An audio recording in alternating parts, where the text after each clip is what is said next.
C'est un plaisir pour moi de modérer ce panel qui non seulement parle d'un sujet qui me passionne personnellement, mais qui parle d'un sujet qui est surtout très actuel.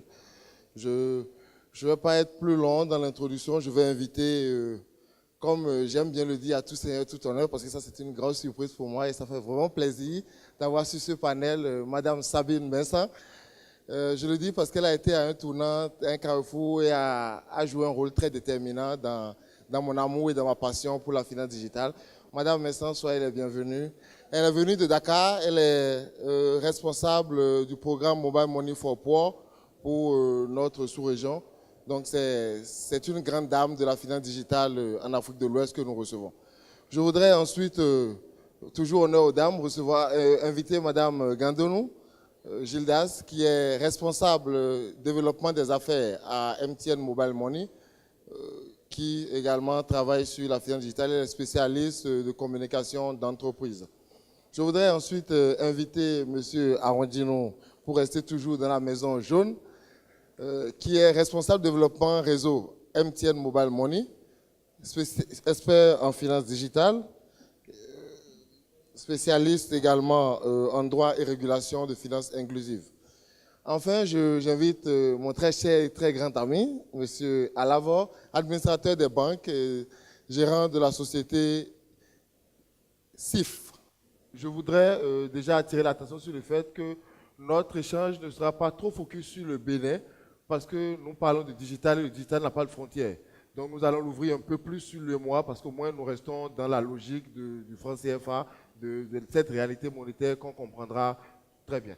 Donc, Madame Vincent. Merci beaucoup. Merci beaucoup, Sinodo. Quoique je trouve que le fait qu'on ait déjà des fournisseurs de services mobiles, on aurait peut-être dû leur demander à eux de définir le porte-monnaie mobile et le paiement mobile. Mais pour nous, en tout cas, pour ce que je sais, c'est vraiment l'utilisation de support technologique qui peut être un téléphone, une tablette, un ordinateur ou tout autre. Mais dans ce cas-ci, on parle des paiements mobiles, donc on va parler du téléphone mobile spécifiquement. Mais ce téléphone vous permet d'avoir accès à des services financiers à distance. C'est-à-dire vous pouvez ouvrir carrément un porte-monnaie virtuel sur votre téléphone et ce porte-monnaie vous permet donc de mettre de l'argent sur le porte-monnaie. Donc il y a un transfert de l'argent physique à une valeur virtuelle. Vous allez chez un agent, vous déposez de l'argent. Si c'est 10 000, vous avez 10 000 sur votre porte-monnaie électronique. Et de la même manière, vous pouvez aussi ressortir l'argent électronique en allant chez un agent et vous reprenez votre cash, bien sûr, déduisant les commissions de l'opérateur. Et voilà, ça vous permet aussi, lorsque vous avez l'argent sur votre porte-monnaie mobile, de pouvoir faire d'autres transactions qui peuvent être des transactions de paiement de factures, des transactions de paiement de biens et de services. Et j'ose espérer que le marché va évoluer pour nous permettre d'arriver à des services financiers un peu plus élaborés, c'est-à-dire l'accès au crédit mobile, l'accès à l'épargne mobile, l'accès à l'assurance. Voilà. Je vais me limiter là peut-être. Madame Sabine a déjà commencé à aborder les perspectives sur lesquelles nous allons toutefois revenir un peu plus en profondeur. Je vais me tourner vers Monsieur Herman. Je voudrais savoir quel est l'état aujourd'hui du secteur des paiements mobiles dans notre pays. Ok, merci beaucoup, Sinotop. En fait, il n'y a pas vraiment de statistiques qui nous donnent des informations qui nous renseignent sur l'état des paiements mobiles au Bénin. Mais je dirais que, en prenant pour base l'expérience que nous avons au niveau de MTN Mobile Money, que le paiement mobile représente à peine 2% des transactions totales que nous enregistrons sur notre plateforme mobile, qui sont quand même non négligeables. Nous parlons de plus de 4 milliards de transactions par jour et il y a à peine 1% qui concerne le paiement. Dans la sous-région également, on pourra peut-être, si on prend l'exemple de la Côte d'Ivoire, on peut dire que en matière de paiement, les paiements mobiles représentent environ 20% du total des paiements. Donc c'est pour dire que les paiements mobiles en général, contrairement à ce qu'on peut observer sur d'autres continents, en Afrique et surtout en Afrique de l'Ouest, c'est encore un gros challenge. Les usages sont encore à l'étape embryonnaire et le champ est donc très vaste et le chantier est là. Et c'est pour ça que nous nous attelons chaque jour à essayer d'apporter des solutions innovantes qui peuvent justement accélérer les paiements mobiles. C'est ce que je peux dire pour le moment. Ok, merci. Lorsqu'on sait que la Côte d'Ivoire fait la course en tête par rapport au taux d'adoption en termes de paiement mobile dans l'écosystème de l'UEMOA, et quand la Côte d'Ivoire est à 20%, c'est qu'il y a encore un grand challenge, il y a encore de l'espace pour ce qui est du Bénin, parce qu'on imagine forcément inférieur à 20%. Je voudrais demander à M. Alavo, vous qui avez comme passion l'éducation financière, l'inclusion financière, qui fait un travail assez important sur ce secteur-là de la finance inclusive. Comment vous entrevoyez le secteur du paiement mobile dans les jours à venir, ou qu'est-ce que vous pensez qu'on peut faire pour changer d'une façon ou d'une autre cette tendance qui, du reste encore un peu trop timide? Merci Sinodob, bonjour à tous. Je crois que nous sommes en train d'aborder un sujet d'une importance assez capitale. Nous parlons des paiements mobiles. Et comme tu viens de le dire, effectivement, depuis un moment, c'est notre bataille, c'est ma bataille, c'est de pouvoir éduquer véritablement les populations, faire de l'éducation financière, mais éducation financière orientée vers l'adoption de ces services financiers digitaux. Aujourd'hui, on parle de paiement mobile. Beaucoup de personnes entendent parler de paiement mobile. Mais quel est vraiment le contenu? Quel est le réel contenu de paiement mobile? Qu'est-ce que les populations doivent comprendre des paiements mobiles pour pouvoir aller vers l'adoption? Parce qu'il ne s'agit pas de dire paiement mobile, il ne s'agit pas de dire services financiers digitaux.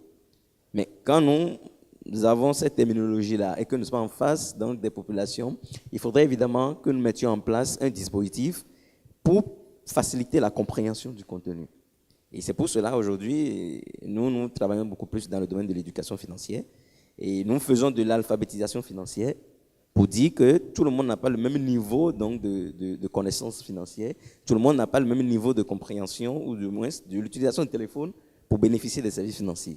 Donc, au-delà de l'alphabétisation financière que nous faisons déjà, nous sommes en train de développer un autre volet qui est donc un nouveau chantier que nous appelons numératie financière, qui est donc cette possibilité-là donc, de permettre à ceux-là qui ne savent ni lire ni écrire et qui se retrouvent dans les zones vraiment rurales, dans les zones vraiment reculées, à donc pouvoir utiliser le téléphone mobile pour bénéficier donc, des services financiers. Donc, c'est un autre chantier que nous avons ouvert sur lequel nous travaillons depuis un moment. Et je crois, pour aller un peu plus loin, que heureusement nous avons MTN sur le panel. Je crois que MTN va nous dire peut-être qu'il y a des actions déjà en cours, et notamment dans le domaine de l'éducation financière, parce que nous ne pouvons pas parler d'adoption des services financiers, nous ne pouvons pas parler d'usage, ou du moins des usages, sans véritablement faire derrière véritablement de l'éducation. Il faut que les gens comprennent ce vers quoi donc, on est en train de les pousser. Voilà. Absolument, lorsqu'on invite les gens à rentrer dans un nouvel univers, il est important de les éduquer pour que les pas puissent se faire. Là, nous allons parler maintenant de façon plus précise de MTN Mobile Money qui, pour moi, n'est pas un choix au hasard parce que pour l'acteur du secteur que je suis, c'est le moteur aujourd'hui sur le marché. Je jette de la fleur à personne, je ne fais pas non plus de la publicité. C'est une réalité en termes de part de marché ou d'action sur le segment du paiement mobile aujourd'hui au Bénin. MTN Mobile Money joue un rôle qui n'est plus à démontrer. Je voudrais demander à Mme Gadonou de nous parler un peu de MTN Mobile Money. C'est quoi MTN Mobile Money? Quelles sont ses particularités? Qu'est-ce que vous offrez au niveau de MTN Mobile Money? Merci. Je salue l'Assemblée et je remercie vraiment les initiateurs de ce forum qui permet quand même de rentrer directement en contact avec les opérateurs économiques. Merci pour votre patience et pour votre temps. Alors, le Mobile Money, c'est l'ensemble des opérations financières dématérialisées qui se font via le téléphone portable. C'est vrai que ça adresse les abonnés et également les opérateurs économiques, les entreprises. Je crois que c'est beaucoup plus par rapport aux opérateurs économiques la partie qui concerne les opérateurs économiques. C'est de cette partie que nous allons parler aujourd'hui. Moi, je peux dire rapidement, en termes d'expérience aujourd'hui au Bénin, avec les opérateurs économiques, Edmond le disait tout à l'heure, l'expérience n'est pas encore, le marché est encore vraiment, n'est pas encore du tout mature, parce que moins de 2%, comme il a dit, des transactions ne se font que par les opérateurs économiques. Mais les opportunités sont là. Les opportunités sont là, et pour avoir fait l'expérience un peu avec ceux que nous avons déjà approchés, je vais dire qu'ils sont un peu plus réticents, peut-être parce qu'ils ne voient pas trop, ils ne voient pas encore bien ce que ça leur apporte en termes d'opportunités sur le marché. Parce que quand on va directement vers les opérateurs, on leur apporte, voilà les solutions qui sont disponibles pour vous. Tout de suite, ils font les calculs rapidement et ils se disent, OK, si par exemple, je permets à mes clients de commencer par me payer par mobile money, aujourd'hui, qu'est-ce que ça va me coûter? Ils regardent tout de suite, ça va me coûter peut-être 1% du montant que le client va me payer. Ils trouvent que 1% par exemple, c'est énorme. Mais je crois que en fait, leur compteur entre griffes ne voit que en fait, les 1% qu'ils vont supporter comme frais, mais le compteur ne voit pas les opportunités, tout ce qu'ils sont en train de laisser passer comme vente additionnelle, comme opportunité. Merci. Oui, ça me ramène un peu à l'intervention de M. Alavo qui parlait d'éducation financière. Parce que est-ce que la question de l'éducation financière orientée vers les populations ne devrait pas également prendre en compte ou adresser ces institutions-là, ces parties prenantes qui, d'une manière ou d'une autre, jouent un rôle assez déterminant dans le taux d'adoption? Je crois que oui. En fait, l'éducation financière n'est pas seulement orientée vers les populations. L'éducation financière est également orientée vers les entrepreneurs. Parce que tout à l'heure, pendant que Madame, MTN était en train d'intervenir, j'ai pensé rapidement à quelque chose. Vous savez, l'inclusion financière aujourd'hui est l'objectif de tout le monde. MTN ne me dira pas le contraire, à travers donc les paiements mobiles, qui est également un pont, d'accord, au coup du moins, ce qui est un moyen d'atteindre des objectifs d'inclusion financière aujourd'hui, devrait être soutenu. L'inclusion financière est également, permet également donc de ramener dans un système formel des personnes vivant dans un système informel. Je dis, quand nous prenons par exemple, je donne un exemple, ceux qui vendent du paillot, d'accord? Ceux qui vendent du paillot, aujourd'hui, il a son argent en espèces, en cash. Je ne sais pas s'il y a un projet derrière que MTN est en train de mijoter, mais si celui-là, par exemple, peut désormais mettre sur son téléphone ce qu'il a comme recette journalière, d'accord, hebdomadaire, mensuelle et tout, désormais, en termes de braquage, pour dire qu'il y a une question de sécurité qui est en jeu.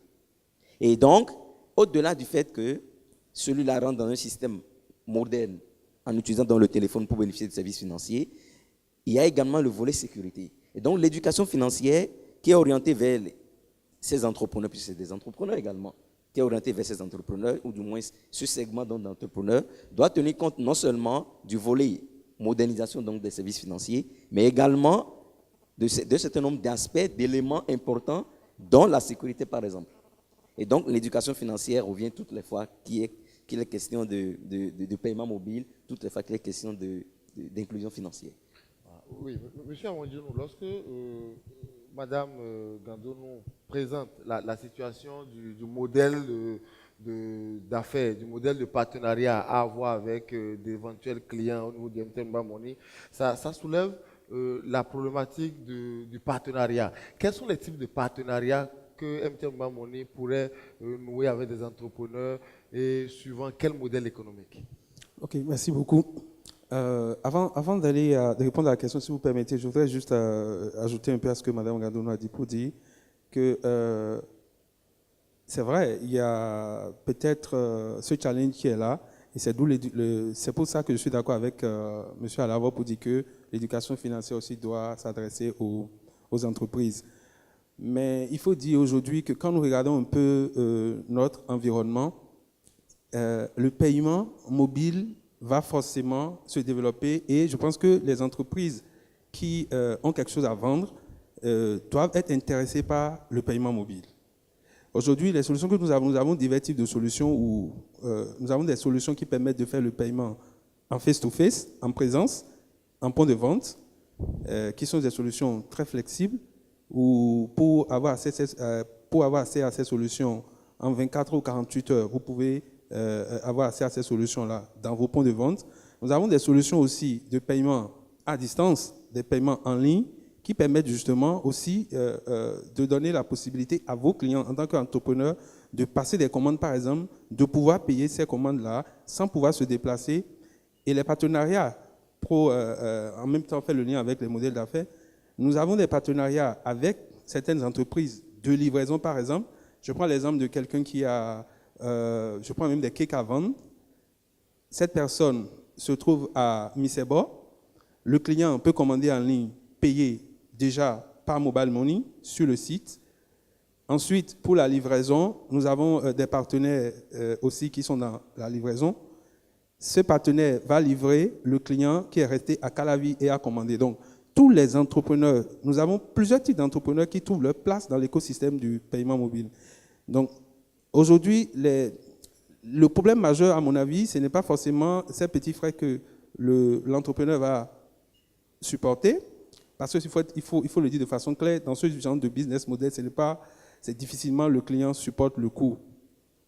Mais si nous regardons un peu tous les autres avantages que l'entrepreneur pourrait avoir, je pense que le coût, les frais de transaction que les commissions ou bien les frais qu'on doit prélever à l'entrepreneur ne devraient pas être un obstacle. En ce sens que cet entrepreneur a la possibilité de toucher un marché plus large. Nous sommes en train de parler du développement du numérique, nous sommes en train de parler des outils de communication comme WhatsApp, comme Facebook et autres.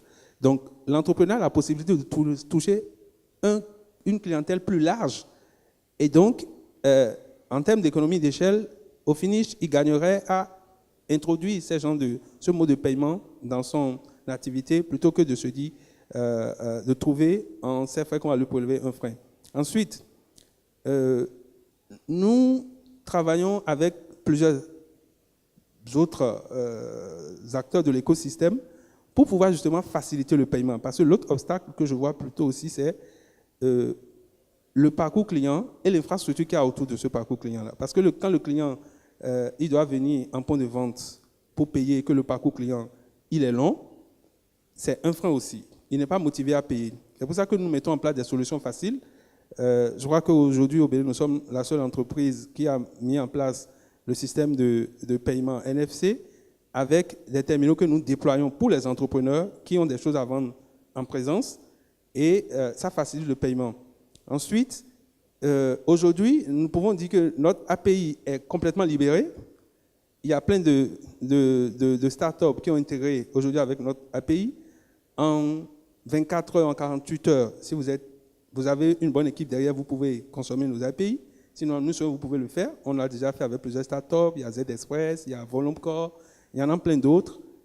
Donc, c'est pour dire que tous les acteurs de l'écosystème ont leur place avec nous dans ce modèle-là. Et forcément, comme Madame Sabine le disait tout à l'heure et Madame Gandono également, le champ, il est très large et tout le monde a sa place dedans. Et moi, j'invite les entrepreneurs à ne pas considérer que... Et je suis convaincu qu'ils savent d'ailleurs qu'ils ont beaucoup plus à gagner en adoptant les paiements mobiles plutôt que de se dire qu'éventuellement, ils ont quelques frais à payer et rester en arrière. Voilà qui est bien clair. Je vais retourner vers Mme Messin pour vous voudrez bien nous dire qu'est-ce qu'on devrait attendre des pouvoirs publics ou des partenaires institutionnels pour l'amélioration à l'usage en termes au niveau des paiements mobiles? Je pense qu'il y a un rôle pour toutes les parties prenantes à jouer. Les pouvoirs publics, pour ma part, devraient s'assurer qu'il n'y a pas d'inéquation en termes d'accès au système de la finance digitale. Et je dis cela dans plusieurs sens. Le premier étant Si vous n'avez pas de connectivité dans la zone où vous êtes de facto exclu de l'écosystème digital. Donc de s'assurer que la connectivité est là et sur tout le territoire et s'il le faut, mettre des incitations pour les opérateurs mobiles pour que cette connectivité-là soit là et qu'elle soit disponible et aussi abordable pour les populations qui y vivent. Et je parle spécifiquement des zones rurales, des populations vulnérables qui, à mon sens, sont celles qui ont le plus besoin d'avoir accès à des services financiers formels et le téléphone mobile étant un outil qui puisse leur permettre de l'avoir quand on sait que les infrastructures en dur ne peuvent pas arriver aussi loin. Ça, c'est une première chose. Au-delà d'avoir l'accès et de la couverture réseau, la deuxième question qui se pose, c'est est-ce que les populations que nous ciblons, en tout cas pour nous les vulnérables, ont l'outil qui permet de jouer un rôle dans cet écosystème digital, notamment le téléphone mobile. Est-ce qu'ils en ont un? S'ils en ont un, tant mieux. La prochaine question rejoint le monsieur qui a parlé de l'éducation financière tout à l'heure, Armel. Est-ce qu'ils ont le téléphone? Est-ce qu'ils savent l'utiliser? Mais avant même d'arriver à l'utilisation, l'autre question qui se pose, est-ce qu'ils ont de quoi charger ce téléphone? Donc, l'accès à l'énergie est aussi un facteur sur lequel les pouvoirs publics peuvent jouer pour faciliter donc l'accès à l'énergie qui permettra aux personnes de pouvoir accéder à l'écosystème digital. Ensuite, si on monte dans la chaîne des besoins, c'est est-ce qu'il y a un réseau qui est proche du client à 2-3 km, pas plus, pour lui permettre justement de pouvoir avoir accès à ces services-là sans nécessairement laisser son business ou l'activité génératrice de revenus que cette personne est en train de faire. Ensuite, est-ce que cette personne a l'identité, l'identification, les papiers nécessaires pour ouvrir un compte digital? C'est aussi un facteur, donc à voir. Et si cela n'est pas disponible pour tout le monde, les pouvoirs publics ont un rôle à jouer, à s'assurer que l'identification des individus est disponible pour tout le monde. Et ensuite, maintenant, le dernier chantier, c'est si vous avez un compte digital, ça ne sert à rien si vous ne l'utilisez pas, a priori. Donc, qu'est-ce que nous pouvons tous faire pour améliorer l'usage des services financiers mobiles? Et là encore, je pense que ce n'est pas seulement les pouvoirs publics, mais on y a tous un rôle à jouer. Les pouvoirs publics peuvent inciter l'utilisation des services financiers digitaux en digitalisant les paiements qu'elle fait, enfin le pouvoir qu'il fait, et les paiements qu'il reçoit. Donc, si vous avez des paiements sociaux qui sont faits en faveur des personnes vulnérables, si ces paiements sont faits sur le canal digital, c'est une raison pour que les gens adoptent le canal digital. Les acteurs privés, comme les partenaires qui sont ici, ont aussi un rôle critique à jouer parce que ce n'est pas juste de mettre l'infrastructure, ce n'est pas juste de mettre les services, c'est aussi de s'assurer que ces services sont abordables pour les populations et que tout est mis, un écosystème qui est mis en place pour l'éducation financière dont on en parle. J'aimerais bien savoir combien d'entre vous ont déjà été à Kanama ou à Malanville pour faire de l'éducation financière avec les populations qui sont là-bas. Parce que c'est encore celles qui ont le plus besoin d'avoir accès à des services financiers. Les agences des Nations Unies comme nous-mêmes et les autres partenaires techniques et financiers ont aussi un rôle à jouer. Et c'est un rôle de facilitation, vraiment de s'assurer que l'écosystème, en tout cas, se construit et qu'on fasse des partages de bonnes pratiques à travers les diverses expériences dans l'UEMOA et ailleurs d'ailleurs, pour s'assurer que les acteurs n'ont pas à recommencer à zéro lorsqu'ils font des initiatives, mais puissent construire sur les expériences des autres et aller plus rapidement à la digitalisation et à l'inclusion financière des populations vulnérables. Merci. Avant de passer la parole à nos amis qui nous suivent, qui ont sans doute des questions à poser, je voudrais rapidement, Madame Gadonou, si en quelques secondes, vous pourriez nous dire quelles sont les perspectives, qu'est-ce qu'on doit attendre de MTN Mobile Money dans les jours à venir? Est-ce qu'il y a quelque chose de nouveau, de spécial qui vient, ou on restera déjà sur ce qu'on connaît? Merci beaucoup. Il y a toujours de nouvelles choses qui viennent avec Mobile Money. Déjà, les services disponibles pour les entreprises. Je vais donner l'exemple, par exemple, du Cash Collection, qui est dédié pour des entreprises qui ont des réseaux de distribution dans les localités où les agences de banque sont un peu plus éloignées. Alors, pour les opérateurs économiques, c'est très important de pouvoir sécuriser les fonds c'est-à-dire vous avez votre business, vous avez une agence déployée dans une zone un peu reculée et où les transactions se font où vous n'êtes pas présent physiquement. Alors, ce qui a été collecté en réalité comme recette en cash, vous avez désormais la possibilité de l'envoyer directement sur votre compte à la banque ou bien sur un compte à Cotonou via le réseau de distribution qui est répandu sur tout le territoire national. Nous allons beaucoup plus aller vers les entreprises désormais pour leur apporter cette solution-là. Nous avons également le paiement de salaire qui est disponible aujourd'hui. Déjà à partir de 2 personnes, le paiement peut se faire et c'est gratuit, c'est sans frais. Nous allons également de plus en plus nous rapprocher vers les opérateurs économiques pour leur donner plus de précision par rapport à ces solutions qui sont très utiles pour eux. Je vais profiter rapidement pour dire que lorsque les opérateurs économiques ont on ne connaît jamais tout. Chaque opérateur économique sait mieux ce qui est adapté à son business. Nous sommes là pour retenir avec eux les solutions qui sont plus adaptées pour leurs besoins. Et je vais donner le numéro qui est dédié uniquement pour les opérateurs économiques sur le support Mobile Money. Il s'agit du 69 25 25 25.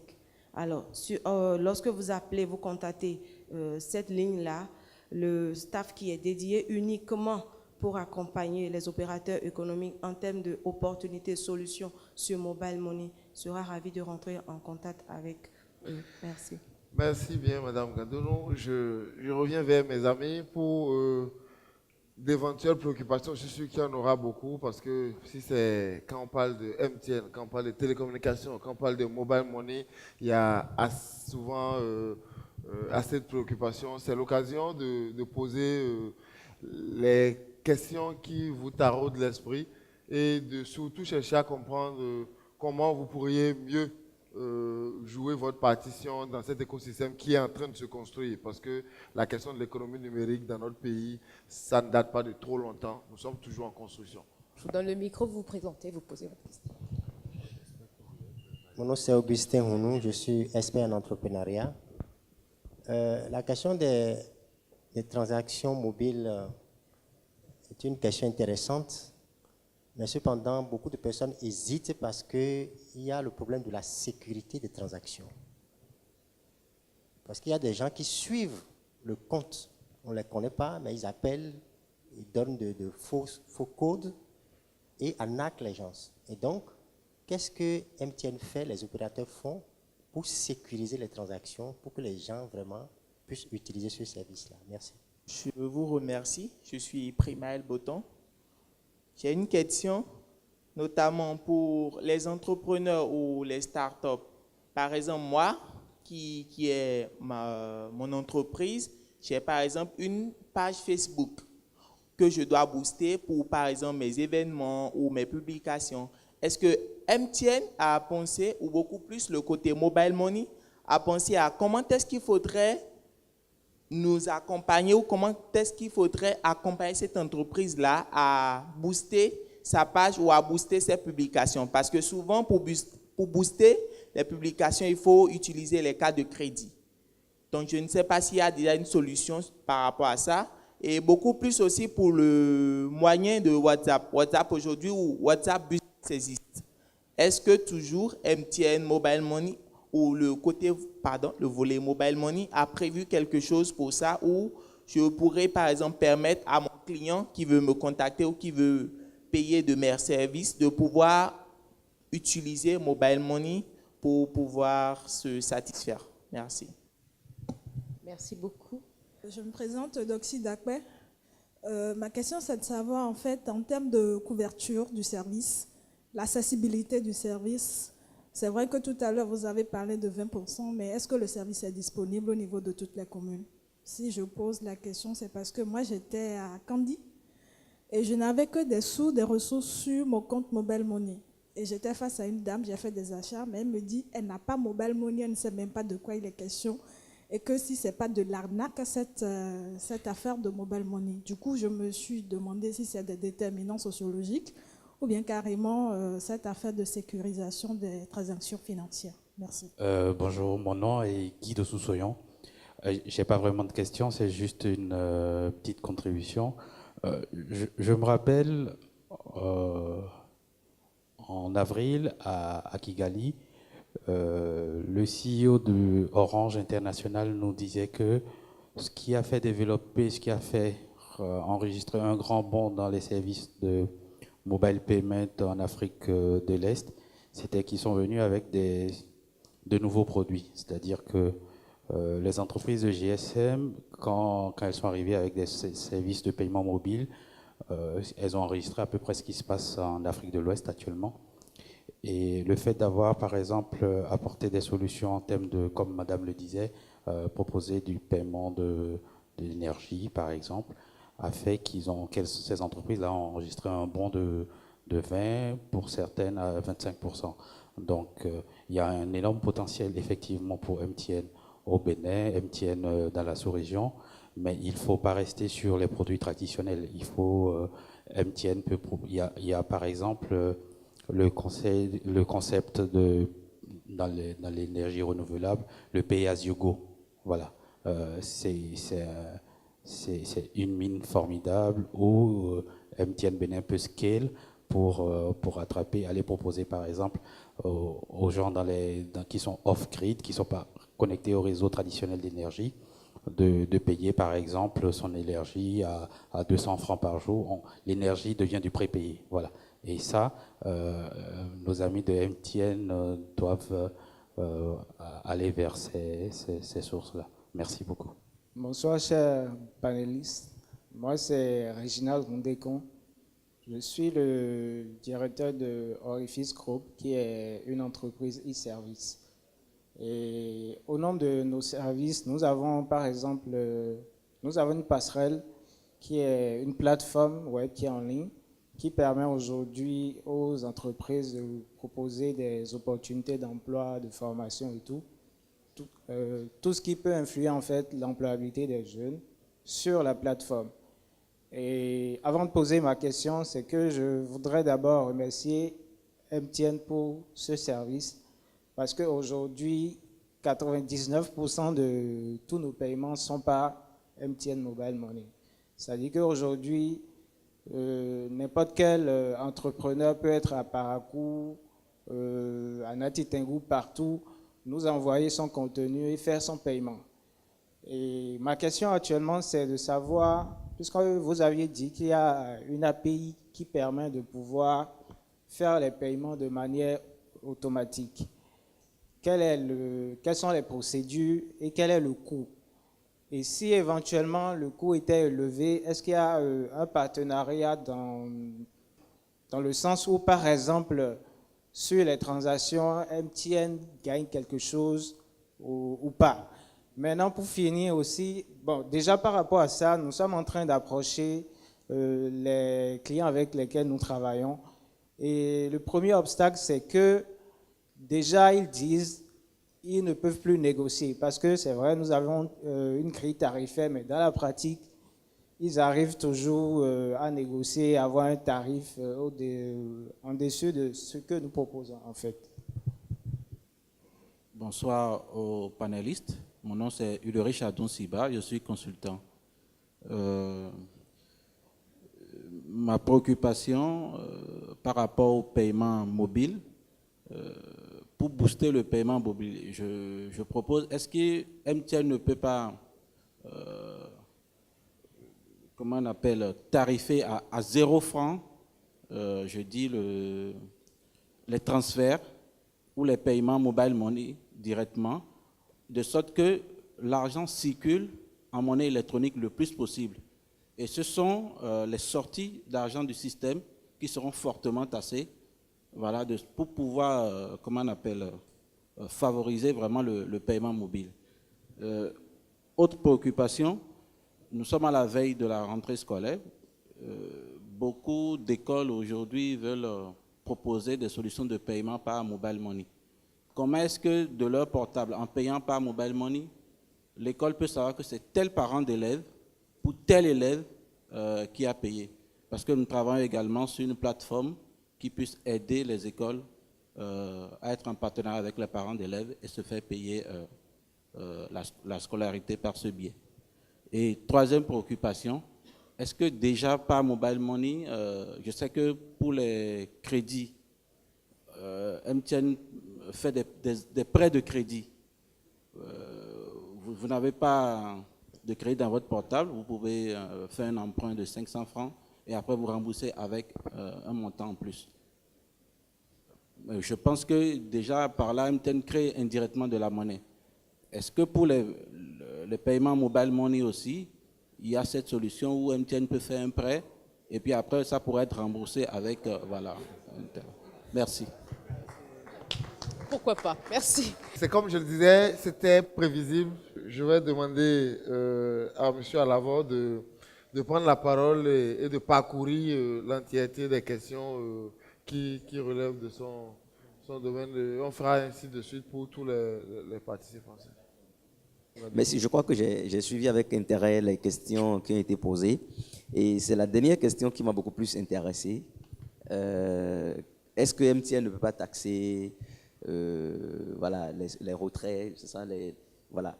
Moi, je crois que ça devrait être quand même un rôle que les pouvoirs publics doivent jouer. C'est un peu comme l'avènement du chèque barré. Vous savez, quand vous ouvrez un compte bancaire et que vous demandez un chéquier non barré, on vous facture 100 francs par feuillet. Quand vous demandez 50 feuillets, ça fait 5 000 francs. 25 feuillets, 2500. Et quand vous commandez un chéquier barré, c'est gratuitement qu'on vous le donne.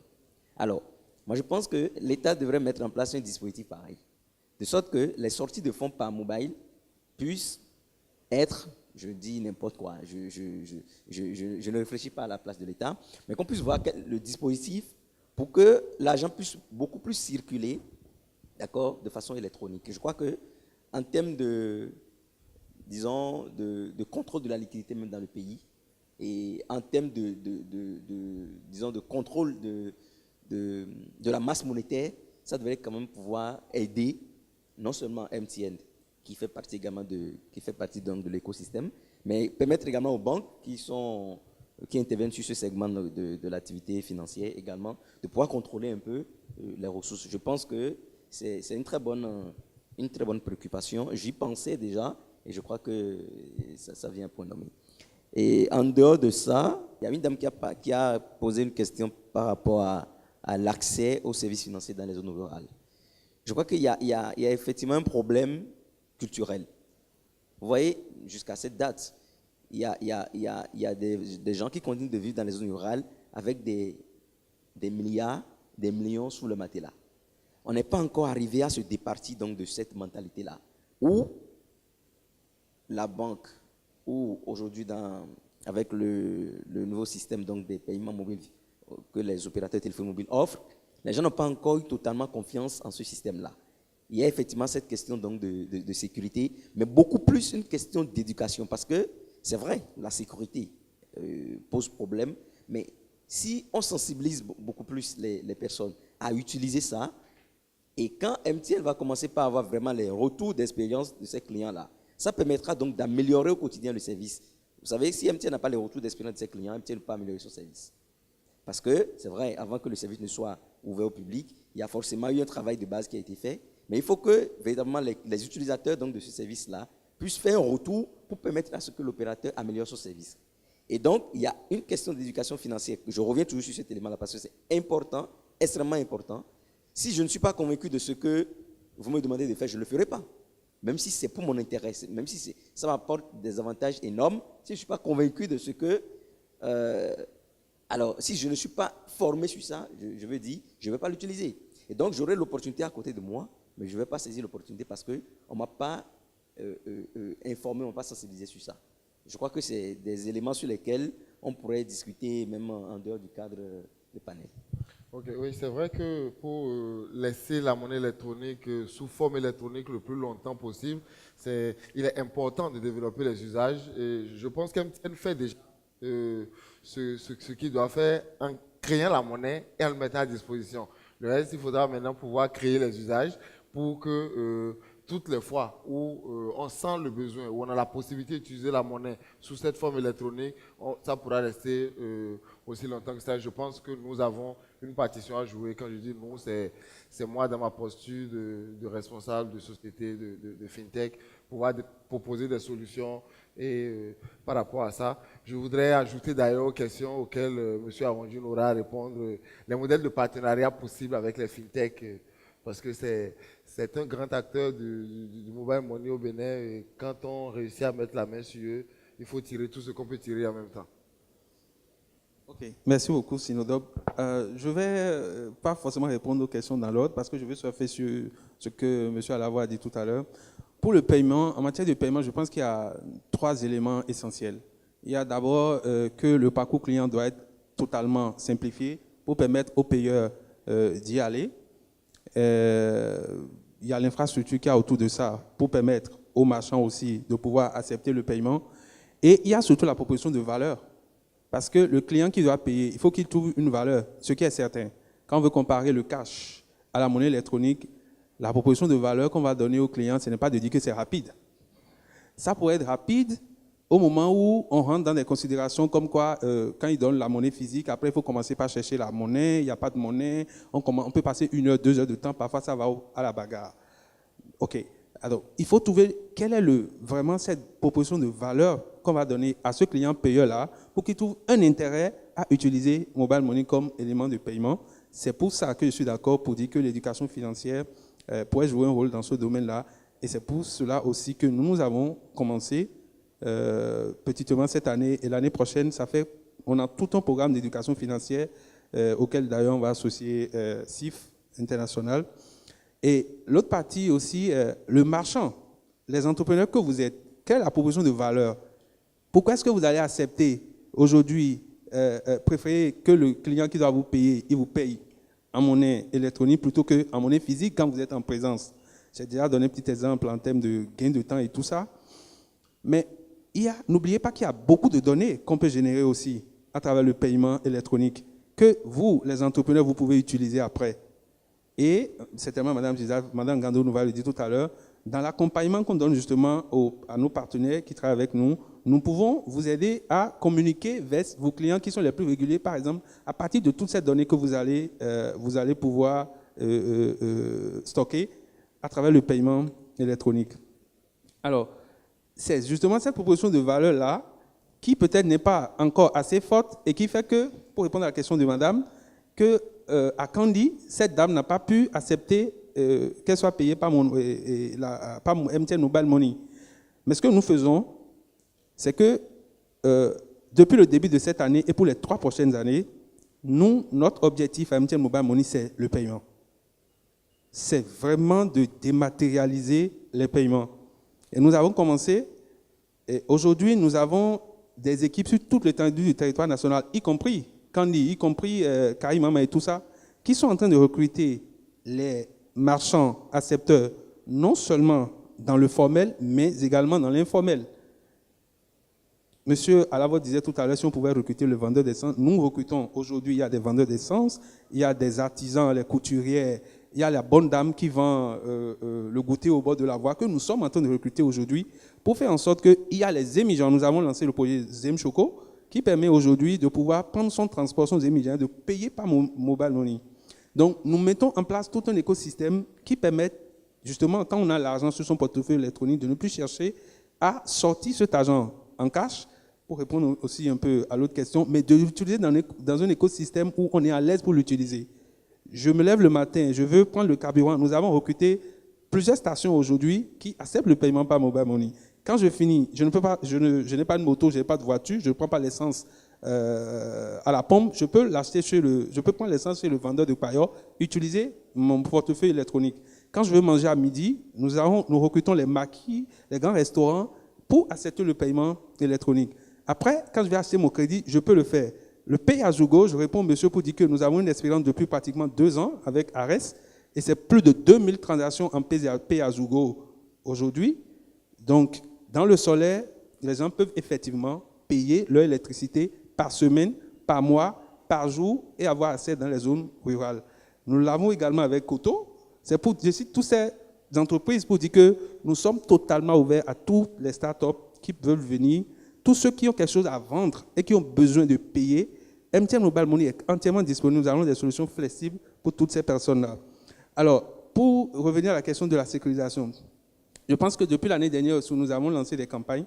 Nous envoyons les canaux par lesquels nous communiquons le plus. Nous avons les bulk SMS, mais nous avons initié une série qu'on a appelée Momo Alert, où nous partons des faits réels qui sont liés au cas de fraude ou d'arnaque.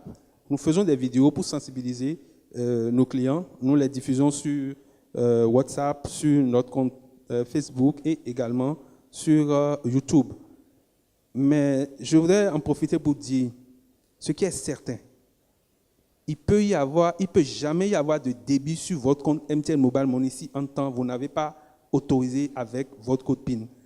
Donc c'est la clé suprême qui sécurise votre compte MTN Mobile Money. Tant que vous ne donnez pas votre code PIN à quelqu'un, il ne peut jamais débiter votre compte. Tous les cas d'arnaque qu'il y a eu dans le process, à un moment donné, le client lui-même a donné son code PIN à l'arnaqueur qui l'a arnaqué. Donc, je voudrais en profiter en même temps pour le dire.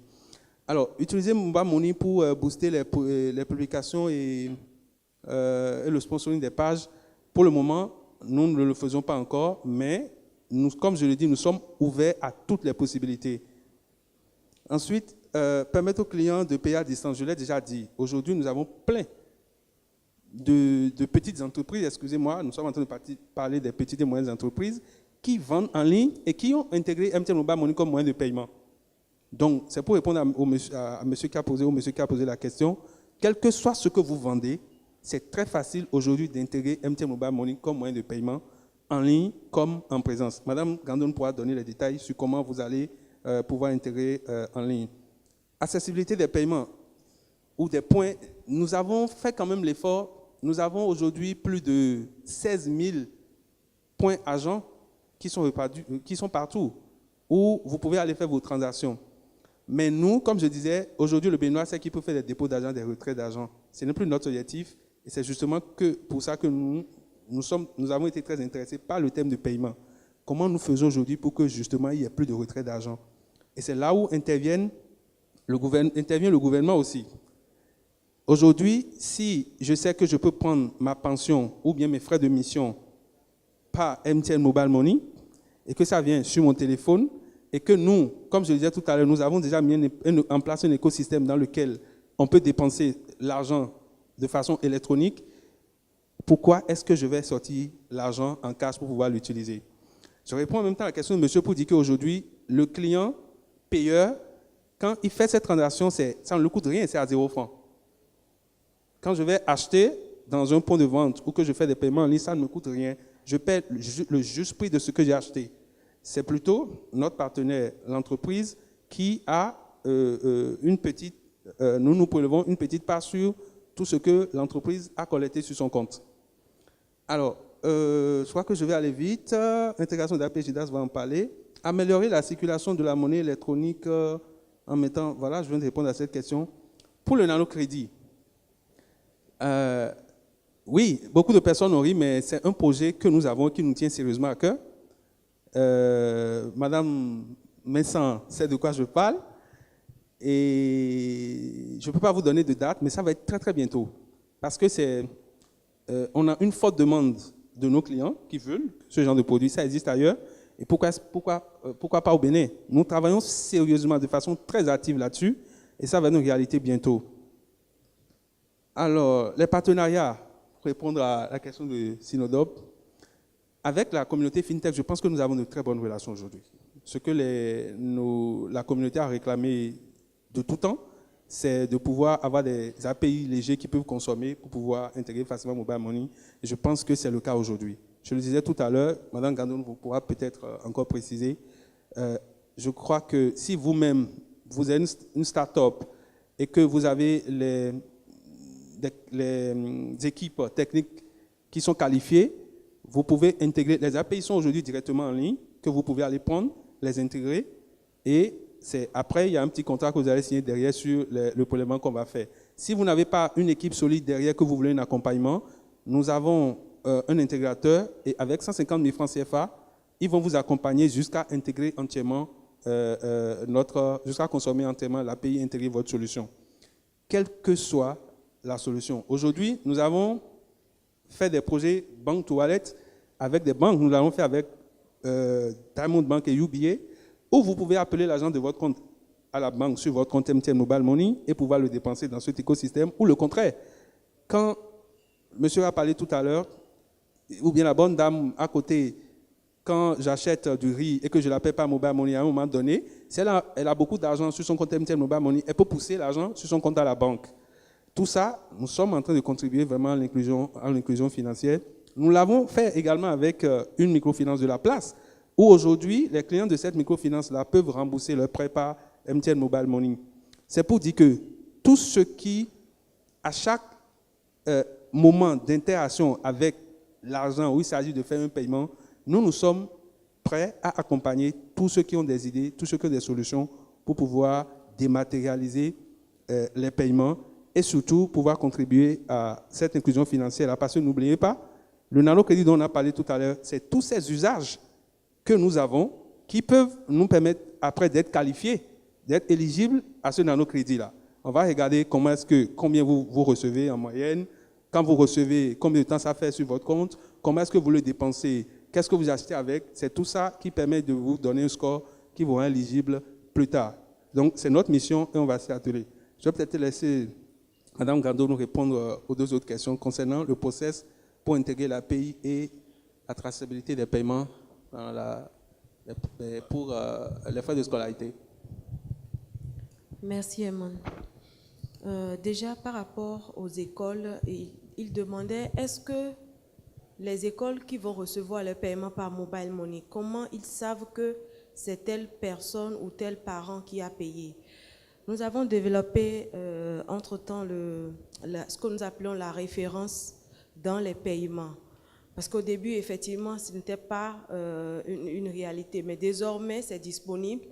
Et dans la référence, le payeur a la possibilité de mettre toutes les informations nécessaires qui permettront à l'école ou bien à celui qui a reçu le paiement de savoir que voilà, c'est telle personne qui m'a payé pour tel motif. Donc, c'est disponible. Il a demandé également par rapport à l'API, comment est-ce qu'aujourd'hui, si vous voulez recevoir des paiements via API, comment est-ce que ça va être mis en place? Bon, Eman a essayé de le développer un peu. Il suffit juste de vous rapprocher de nous ou de contacter le numéro que j'ai donné tout à l'heure, 69 25 25 25. Mais bref, je peux vous dire que ça se fait en 3 étapes. Nous prenons le dossier de partenariat qui est constitué du registre de commerce, les documents usuels qu'il faut donner quand on est entreprise formelle. Et à part ça, vous allez donner une présentation, en fait, de votre plateforme, bien de votre application. Et la présentation nous permet, nous, de savoir concrètement comment on s'intègre avec vous. Si vous n'avez pas si vous n'avez pas une équipe dédiée derrière, il y a un intégrateur qui est là, un agrégateur, qui joue le rôle de support pour vous permettre de rendre disponibles les paiements sur votre application via l'API. Et tout ceci, ça ne prend pas de temps. Maximum, je donne pas, quand votre dossier est prêt, par exemple, et que nous entendons sur toutes les modalités, le contrat de partenariat est signé. Et une fois que le contrat est signé, au plus, maximum en 1 semaine, vous avez la possibilité de recevoir vos paiements par Mobile Money via API. Comment est-ce que par rapport aux publications, il demandait si lui, il fait des publications sur le net, enfin sur les réseaux sociaux, est-ce qu'il y a la possibilité pour MTN de pousser ou bien de sponsoriser les pages? Bon, comme Eman l'a dit, pas exactement pour le moment, mais mieux, nous faisons quelque chose avec nos partenaires, par exemple les accepteurs. Dernièrement, il y a certains qui avaient des promotions, parce qu'il y en a qui ont compris que le paiement par Mobile Money, c'est une opportunité pour toute entreprise et qui vont jusqu'à encourager les paiements par Mobile Money en offrant des réductions uniquement sur les paiements par Mobile Money. Ceux-là, par exemple, qui le font ou pour d'autres types de promotions, nous publions sur les réseaux sociaux. Vous allez le remarquer souvent, nous publions les informations pour pouvoir permettre aux clients et potentiels clients de ces partenaires d'être informés et de rentrer en contact avec lui. Merci. Merci bien. Je crois que les éléments de réponse ont été donnés. Je vais juste donner 30 secondes par panéliste pour un mot de fin, pour que nous puissions continuer le programme, parce que je suis sûr que là maintenant, nous avons grignoté au-delà du temps imparti. Ok, merci Sinodob. Et je crois que, enfin, je n'ai pas grand-chose à dire. Nous parlons des services financiers mobiles et moi je voudrais vraiment que tous les acteurs de l'écosystème de la finance digitale puissent travailler en synergie de sorte que nous puissions non seulement parler des services financiers mobiles, mais que nous puissions également parler du développement des usages à travers donc l'éducation financière. Merci. Encore une fois, moi je remercie les opérateurs économiques présents pour leur temps. Et comme nous l'avons dit, ça a été dit jusque-là, c'est une opportunité pour vous, entrepreneurs, de rester également, d'insérer le numérique dans votre finance. Nous avons des solutions pour vous. Nous avons peut-être des solutions auxquelles nous n'avons pas encore pensé, mais que vous avez déjà, auxquelles vous avez déjà pensé. Contactez-nous au 69 25 25 25 et ensemble, nous allons relever le défi. Merci. Monsieur Arrangelo. Ok, merci beaucoup. À la suite des autres panélistes, je vais remercier tous ceux qui nous ont suivis et leur dire que MTN Mobile Money est entièrement disponible à les accompagner dans tous les projets qu'ils ont. Au-delà de l'intégration, nous allons les accompagner dans la communication. Une fois que le projet est terminé, l'intégration est faite, nous allons communiquer pour eux, pour faire connaître ce qu'ils ont à vendre. Aujourd'hui, si vous voulez intégrer MTN Mobile Money, vous avez la possibilité de l'intégrer dans notre USSD, la possibilité existe. Vous avez la possibilité d'intégrer vos applications, MTN Mobile Money à vos applications. Toutes les possibilités existent et nous n'attendons que vous, parce que définitivement, nous sommes prêts à accompagner toutes les startups et également le gouvernement à réaliser cet objectif qui est de dématérialiser véritablement les paiements au Bénin et toutes choses qui concourent vraiment à l'inclusion financière des personnes qui sont exclues du système financier classique. Merci beaucoup, nous vous attendons donc. Tout d'abord, je voudrais remercier les organisateurs et l'opportunité qui nous est donnée d'être ici avec vous. Je crois que pour nous, au niveau de UNCDF, c'est vraiment de mettre le client au centre, c'est la priorité, et de voir dans quelle mesure les services financiers mobiles peuvent contribuer à l'inclusion financière des plus vulnérables. Beaucoup de ces personnes vulnérables sont des PME, donc des petites micro-entreprises qui sont aussi sur le marché et qui méritent d'avoir des services qui correspondent à leurs besoins et méritent d'être intégrés dans cet écosystème de plus en plus numérique. Donc on espère pouvoir travailler avec toutes les parties prenantes, que ce soit les pouvoirs publics, les acteurs du secteur privé, les autres partenaires techniques et financiers pour accélérer l'inclusion financière et digitale des populations au Bénin. Merci. Je vous remercie pour l'intérêt que vous avez accordé à ce panel et bonne suite de forme.